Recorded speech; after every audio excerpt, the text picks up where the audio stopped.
겨울 서점에 오신 것을 환영합니다. 저는 김겨울입니다.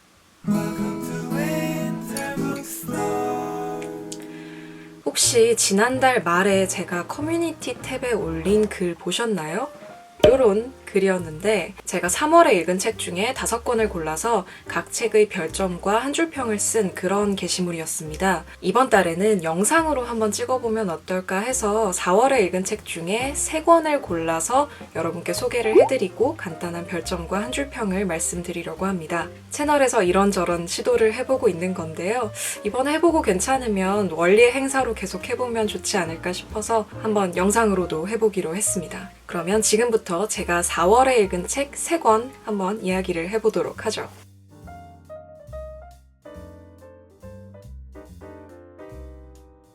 첫 번째 책은 나혜석의 조선 여성 첫 세계 일주기라는 책입니다.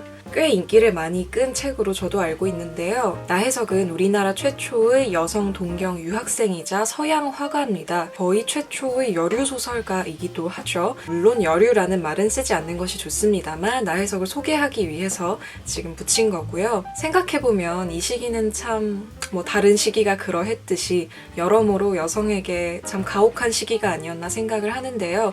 특히 그 중에서도 소위 신여성이라고 불리던 나혜석을 비롯한 김명순이라든가 윤심덕이라든가 이런 신여성들의 최후를 보면 그리 썩 좋지 못한 경우들이 많죠. 나혜석 같은 경우에도 1948년에 행렬병자로 생을 마감한 것으로 알려져 있는데요. 나혜석의 인생에서 가장 찬란했던 시기를 꼽는다면 세계 일주를 했던 1년 8개월간을 꼽을 수 있지 않을까 싶습니다. 지금 하기도 어려운 세계 일주를 이 당시에 한 여성이 할 수 있었다는 게 참 놀랍기도 하고요. 당시에 나혜석은 이제 우리나라에서 그 시베리아 횡단을 쭉 해서 파리에 도착을 해서 파리에 1년 한 2개월 정도 살았다고 해요.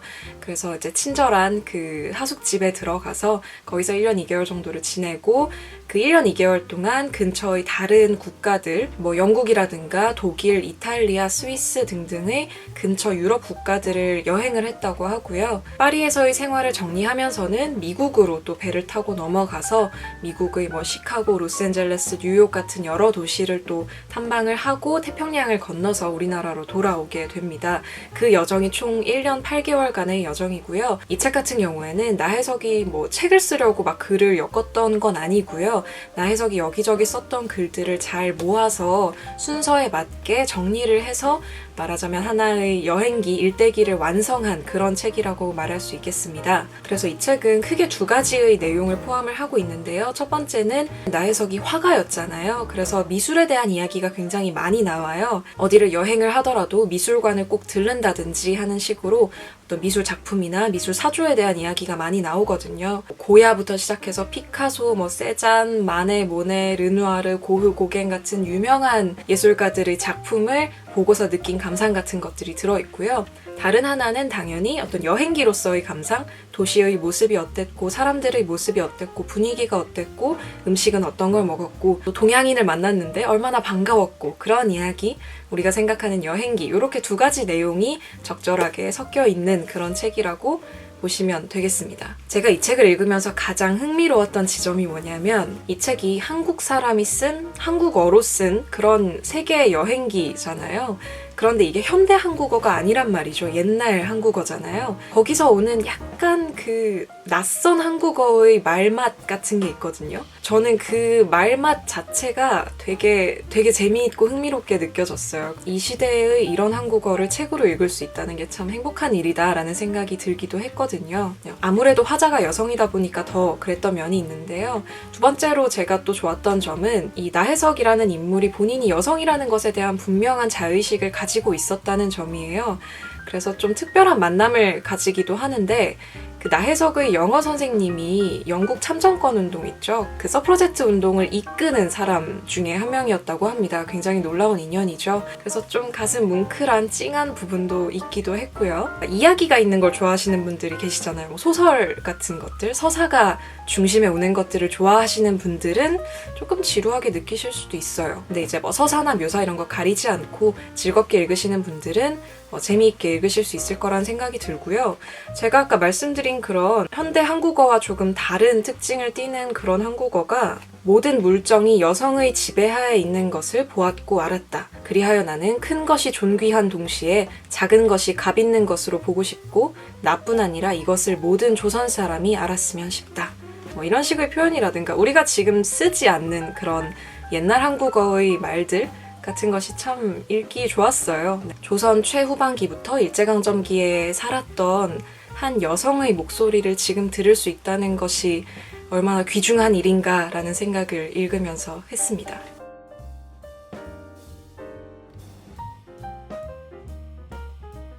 네, 두 번째 책은 바로 요 책벌레의 공부라는 책입니다. 사실 이 책은 제가 매달 출판사 홍보대행사로부터 택배를 받아요. 그래서 보통 이렇게 누워서 택배를 뜯는데 택배를 뜯다가 첫 번째로 나온 책이 이거였어요. 그래서 그냥 꺼냈는데 유유출판사길래 괜찮은 책이겠는데 해서 읽기 시작을 했어요. 누워서 다른 걸 안 뜯은 상태로. 근데 너무 재밌는 거예요. 잘 읽히고. 그래가지고 이거 읽느라고 다른 택배들을 이제 한참 늦게 뜯게 됐는데 중국의 옛날 독서광들, 책바보들 그 사람들이 어떻게 책을 읽고 얼마나 열심히 공부를 했고 어떤 식으로 책을 읽어서 공부를 했는지를 쭉 쓴 그런 책이라고 할 수 있습니다. 주제가 되게 여러 가지예요. 메모의 힘 해서 메모를 하는 게 얼마나 중요한지 서점에서 공부하기라고 하면서 돈이 없어서 서점에서 공부를 했었던 옛날 중국 사람에 대해서 이야기를 한다든지 베껴쓰기로 하는 공부라고 해서 공부를 할 때 필사가 어떤 효과가 있는지 이런 이야기들을 하고 있는데요.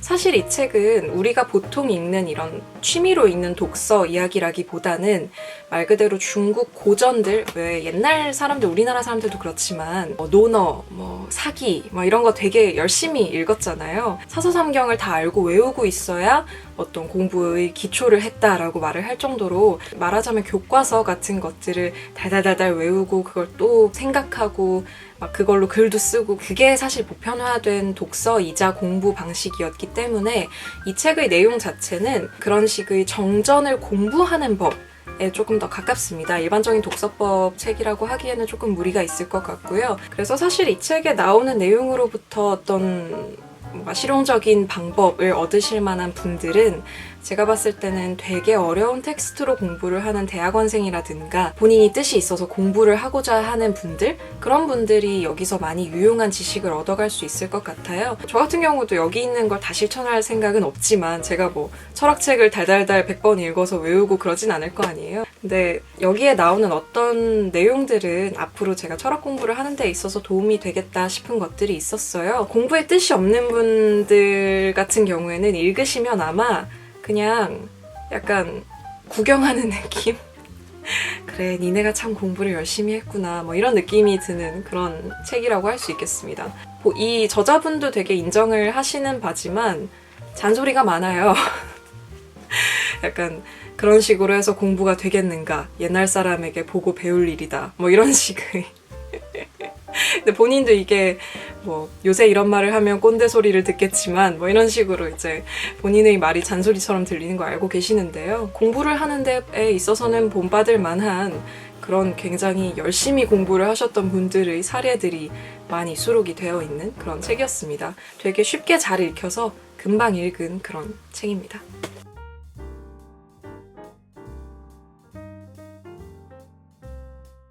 마지막 책은 이 책입니다. 사르트르의 실존주의는 휴머니즘이다 라는 책인데요. 이 책 같은 경우에는 사르트르가 실존주의가 도대체 무엇인지를 정확히 설명하기 위한 어떤 강연을 열었었는데요. 그 강연의 내용을 그대로 담은 책이라고 할 수 있겠습니다. 그래서 왜 우리가 실존주의의 가장 유명한 기치로 알고 있는 실존은 본질에 앞선다 라는 그 명제가 바로 이 강연에 등장을 합니다. 사실 사르트르는 이 책의 출간을 허락하자마자 되게 후회를 했다고 해요.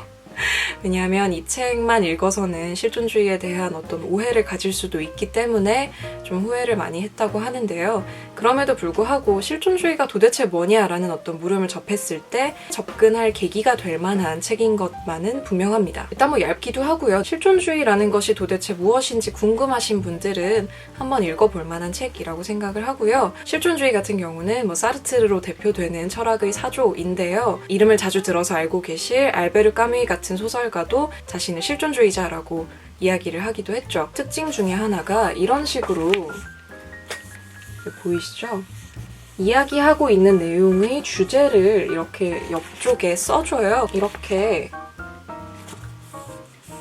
정리가 다 되어 있어서 좀 쉽게 읽을 수 있다는 장점이 있습니다만 당연히 철학자의 강연이기 때문에 완전히 입문서 느낌은 아니기는 합니다. 조금 그래도 신경을 써서 읽어야 되는 책이기는 해요. 한 부분 읽어드리자면 인간은 이끼나 부패물 또는 꽃, 양배추가 아닙니다. 인간은 우선 주체적으로 자기의 삶을 살아가는 하나의 기투인 것입니다. 이 기투라는 말이 불어로는 포제라고 되어 있는데 그러니까 프로젝트라는 거거든요.